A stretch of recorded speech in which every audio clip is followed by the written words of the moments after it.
toast frittered and feeling good this morning. Our resident money master is going to show us how to extract valuable insights from our first quarter financial performance and also how to optimize that for future financial decisions in order to achieve greater financial success and stability in the months ahead. Carlton, how do we properly assess a first quarter personal financial? It would have been good to get a fritter before, so I can have some strength to talk about that. But let's jump into it this morning. Good morning, Yendi. Good morning, Benny. Exactly. Festival and no fritters, but let's jump into it. Did you know that April is Financial Literacy Month? Is it? It's the month that It's a good month. It makes sense. Yeah. It makes sense. So let me pick up CVM and CVM at Sunrise, to be exact, for having a show like this to bring financial literacy and money management thing to national TV. So pick up yourself CVM and pick up yourself students. So we want to check on things, all right? Check your plan. We have just finished Q1. Q1 just finished. January, February, March of this year is now behind us. And for all of us, we made some financial plans. Everybody, whether it's on paper or in our heads, we wanted to achieve some things this year financially. Whether it is to, buy our home this year or a car, or want to start saving or start investing. We made some plans. But as we close out the first quarter, you want to assess where am I. So number one, reassess your goals. Am I on point with the goals? You wanted to save $120,000 this year. You wanted to pay off your credit card. You wanted to, as I've mentioned, buy the house or whatever the case is. It's a good time now to assess where you are. So number one, what were the goals that I set for the year this year? Number two, how far am I? You're now in the 4th month, so you should have been making some progress. If you are not making the progress, dog them a supper, but it's not all over. And number three, did I have too many goals? Because sometimes I have just too many goals and they weren't realistic. So you want to check on the goals to ensure that these actually made sense. So you go through and you do your check. Number two, you examine your current situation. You say to yourself, what worked for me over the last 3 months? What did not work for me over the last 3 months? Was I able to save the money that I said I wanted to save, and why was that the case? You have to do a very good assessment. Number three, outline your current pattern, which is what I want to spend some time on. You must be honest with yourself. Yeah. To examine your patterns, you must be honest. So you'll be saying to yourself, all right, let me look at the economy first of all. I did not achieve these goals because taxes may have went up. I did not achieve the goals because interest rates went up in the market, so I couldn't get the car loan again.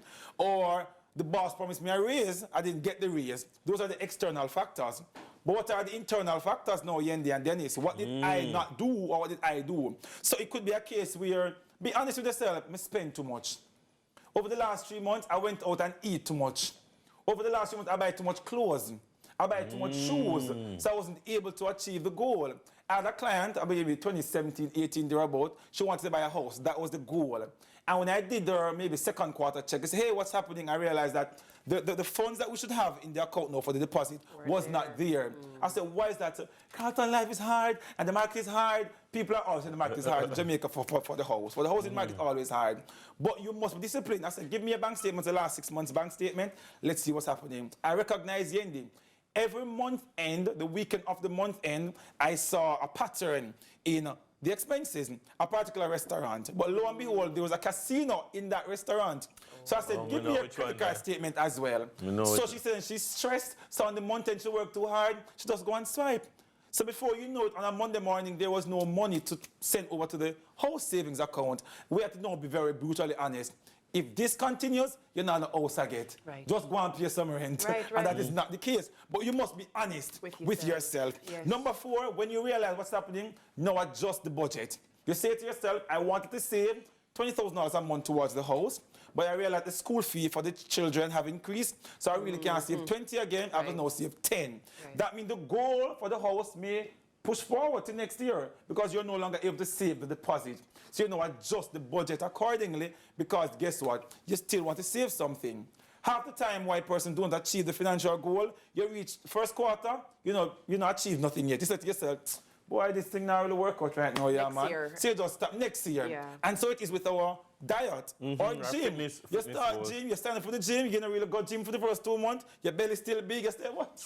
Big belly away this year, yeah, I'm not going to gym. Yeah. And that's next New Year resolution. Next New Year resolution, which is why it's important you take stock, you assess the goals, and you say, let's wheel and come again. Yeah. Because number 5, you adjust the plan. You don't abandon the plan, you do what? you adjust the plan. So you want to save $1 million this year. You're now in April, you're not started yet. Chances are you may not be able to save the $1 million, but what can you save now? 700,000, 500,000. So you adjust the plan. I now only have 9 months in the year. I divide that by the $1 million.